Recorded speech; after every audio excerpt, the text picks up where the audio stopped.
खमम की ऐतिहासिक और इनकलाबी धरती,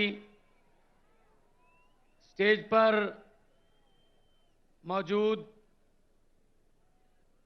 तेलंगाना के लोकप्रिय मुख्यमंत्री श्री के चंद्रशेखर राव जी,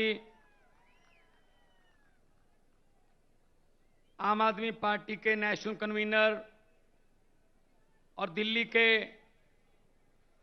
क्रांतिकारी मुख्यमंत्री श्री अरविंद केजरीवाल जी, समाजवादी पार्टी के अध्यक्ष और यूपी के एक्स मुख्यमंत्री अखिलेश यादव जी, सीपीआई के जनरल सेक्रेटरी डी राजा जी और केरला के मुख्यमंत्री जो बोलकर चले गए हैं, और बाकी सभी बीआरएस पार्टी के नेतागण और ऑफिसर साहबान, और इतनी भारी संख्या में यहां पर हमारा हौसला बढ़ाने के लिए आने के लिए शुक्रिया। आपका एक एक कदम हमारे सर माथे पर। सबसे पहले सबको नमस्कार, सत श्री अकाल।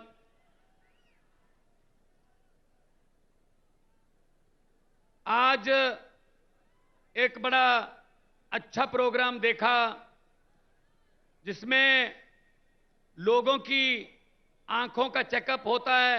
बहुत बड़े लेवल पर चश्मे बांटे जा रहे हैं और बहुत ही प्रभावशाली प्रोग्राम था जो देखने को मिला। बहुत कुछ सीखने को भी मिला। लेकिन मैं तेलंगाना के मुख्यमंत्री जी को कहूंगा कि अगर इतनी भीड़ हो तो इसके लिए भी कुछ स्पेशल चश्मे बनाएं ताकि देख सकें हम भी।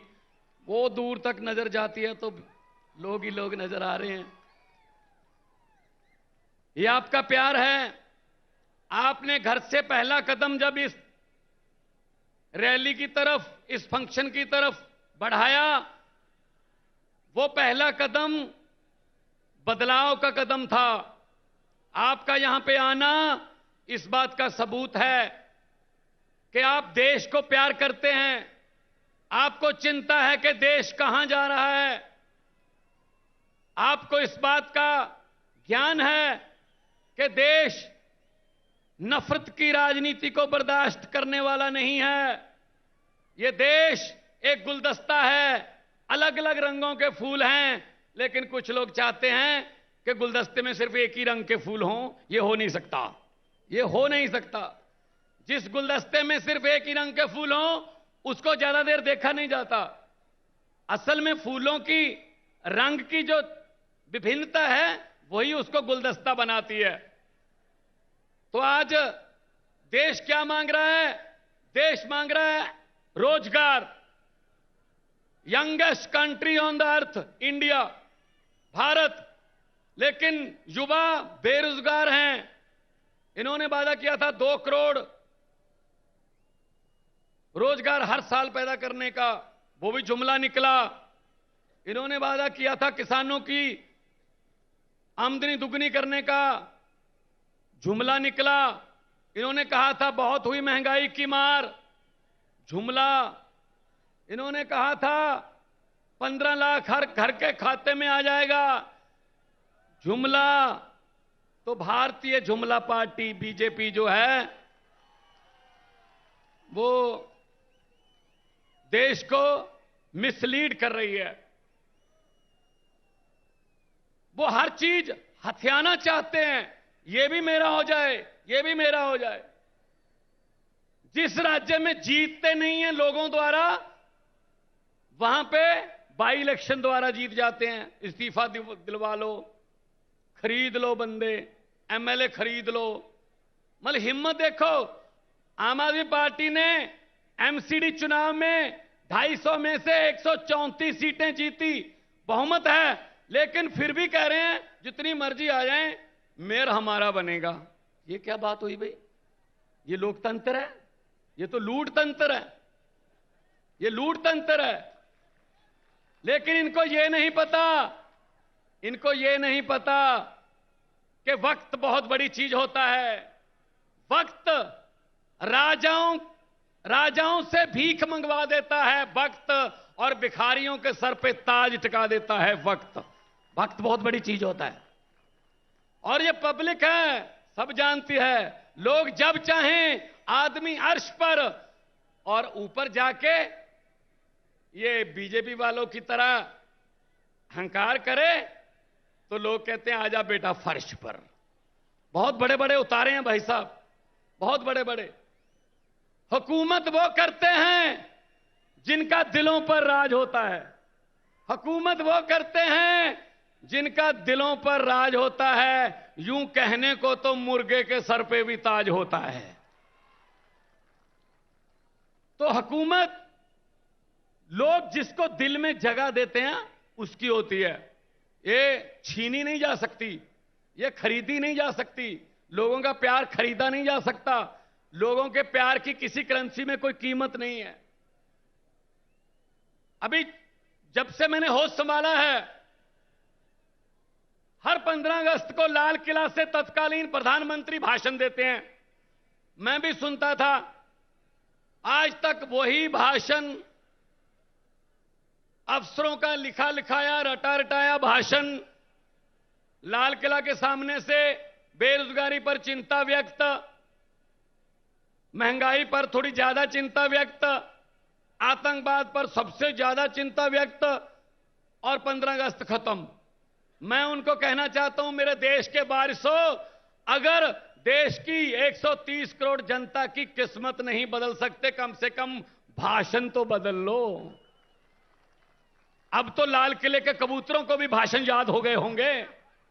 कुछ तो नया कर दो, नहीं करते। अपने आप बारी आ जाती है। लोगों के पास कोई रास्ता ही नहीं था। पंजाब में ऐसी चल रहा था, 5-5 साल की बारियां चल रही थी। लेकिन तीसरा बदलाव आया आम आदमी पार्टी के रूप में। 117 में से 92 सीटें पंजाब में आई। पहली बार 92 सीटें आई किसी पार्टी की।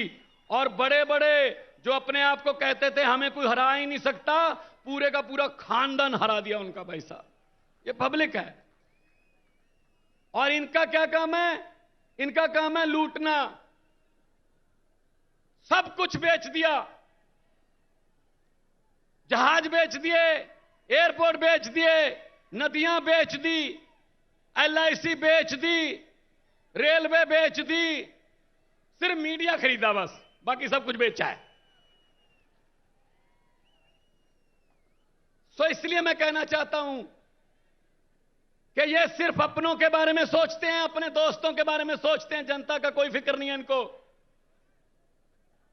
अगर किसी नदिया के घाट पर ये बीजेपी वाले बस जाते, अगर किसी नदिया के घाट पर ये बीजेपी वाले बस जाते, तो लोगों के प्यासे होंठ 2 बूंद पानी के लिए भी तरस जाते। गनीमत है, शुक्र है कि मौसम पर हुकूमत चल नहीं सकती, वरना सारे के सारे बादल भी इनके खेतों में ही बरस जाते। सब कुछ अपने लिए। ये राज्य भी दे दो। ये राज्यपालों से तंग।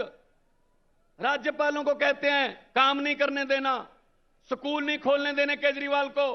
केजरीवाल अगर चाहे कि मैं टीचरों को फिनलैंड जाके ट्रेनिंग दिलवा के दिल्ली के बच्चों के लिए लेटेस्ट शिक्षा का प्रबंध करूंगा, कहते नहीं जा सकते, यहीं रहो। और जब वैसे केजरीवाल के स्कूलों के बारे में कोई फाइल नहीं आगे बढ़ती कि अच्छे हो जाएं, जब ट्रंप की पत्नी ने कहा मैंने सरकारी स्कूल देखने हैं, तब केजरीवाल वाला स्कूल दिखाना पड़ा, क्योंकि पता था उनको कि हमारे वालों में कुछ है नहीं, इधर वाला दिखा देते हैं। तो ये है इनका भारत का एजेंडा। तो मैं यही कह रहा हूं, काम हो सकता है अगर नियत अच्छी हो। यहां आए हैं, कुछ सीखने आए हैं। ये वाला कार्यक्रम, ये आंखों का, क्योंकि पंजाबी में कहावत है, दंद गए ता स्वाद गया, अखां गईयां ता जहान गया। दांत गए तो स्वाद गया, आंखें गई तो जहान गया। तो ये प्रोग्राम बहुत ही अच्छा, हम तो सीख के गए हैं। पंजाब में भी मैं इसी तर्ज पर शुरू करूंगा सारा प्रोग्राम। ये अच्छी चीज कहीं से भी सीखी जा सकती है। अच्छी चीज कहीं से भी सीख लो। ये नॉलेज शेयरिंग का जमाना है, स्टार्टअप का जमाना है, दुनिया गांव बन गई है, कहीं से भी कुछ भी सीख लो। तो मैं तो आज आपको ये कहने के लिए आया हूं और बधाई भी देने आया हूं आपके मुख्यमंत्री जी को, जिन्होंने संघर्ष किया और तेलंगाना के लिए संघर्ष किया, और तेलंगाना देश में चमक रहा है। और देश, क्योंकि देश जो है वो रंग बिरंगे फूलों का देश है। मैंने पार्लियामेंट में बोला था, ये कह रहे थे, डिबेट चल रही थी, 2-2 घंटे के भाषण दे रहे थे ये बीजेपी वाले, इस समाज को ये, इस समाज को ये बरादरी, ये समाज। मैंने कहा जी मुझे टाइम दे दीजिए।